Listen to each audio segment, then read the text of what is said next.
It's my Tex-Mex chili mac skillet, all done on the grill. All right, so the grill is at about 375 degrees.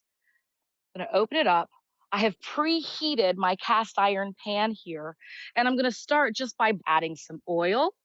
Right.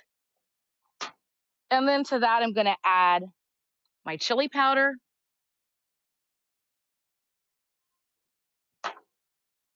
and some cumin. Obviously, we're making chili mac, so you got to have the chili powder, but the Tex-Mex of it all comes through with that cumin. So now it's a good time to get in the beef. I'm just using some 80-20 blend right here. Really easy. You can also do 85-15, whatever they've got at the grocery store. I found these days, I'll take whatever they have. All right, get that in. Don't forget to have a towel so you can handle your pan. Move that baby around. All right, now's a good time to really season up this beef. And I always say when I'm talking about beef and it's a pound, a teaspoon of salt does the trick. So, teaspoon over, a nice bit of freshly cracked black pepper. All right, I made some marinara sauce, homemade one night, and I had some left over. And the next day, I really wanted chili, and I just added some chili powder and some cumin to it, and it did the trick. So I didn't have to really make the chili; it was already done. So just add some of that in there. Move that around. I love to do this pasta. Have you seen it that you microwave? So it comes ready to go. You just zap it in the microwave for a few minutes. But what I like to do is not zap it. I just kind of use it as is. It's par cooked already and it's shelf stable. And what I love about it is a lot of times when we're making pasta, we encourage you to add the pasta to cook in the sauce for the last couple of minutes. So it's really smart to do it here. So remember, microwavable pasta, but don't microwave it. And I'm using rotini here, but they've got elbows and penne. It's fun to use. Right in. And then just move it around.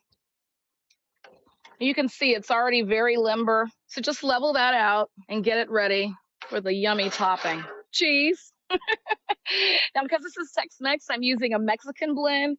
It's usually got some Monterey Jack and some cheddar. So if you can't find a Mexican blend, the cheddar and Monterey Jack blend is just as good. Right over the top.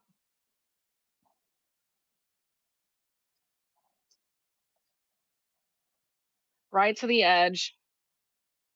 All of it.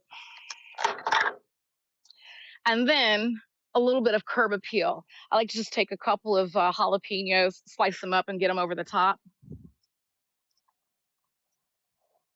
You can get cute about it, or you can just put them on there. Guess which one I'm going to do? Okay, more. All right. I'll leave some and act like I have a little bit of sense. All right, I'm going to close this up.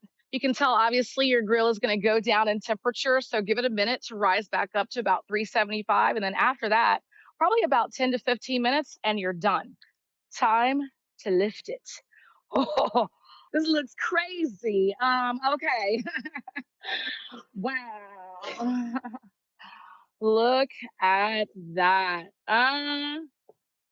Deliciousness on 10. My Tex-Mex Easy Chili Mac. So delicious, bubbling with flavor. Now, I would normally tell you to wait a few minutes so the juices can redistribute and all that good stuff and not slide all over the plate, but come on, look at this. And don't forget, oh, the mac part. Cheese Pool Official. I always go in for another scoop. Look at that.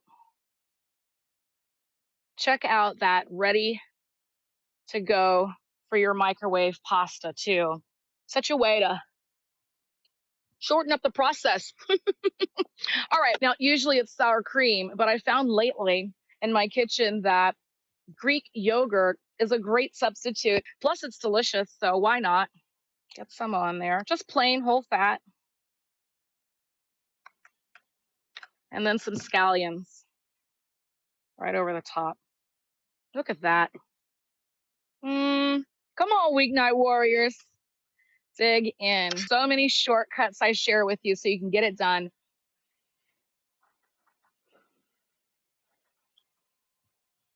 Let me tell you something. If you never made a quick chili, out of marinara sauce and some chili powder and some cumin.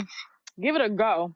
And then adding in the pasta and then throwing on some vegetables like jalapeno. So this is a complete meal, a one pan plan for you.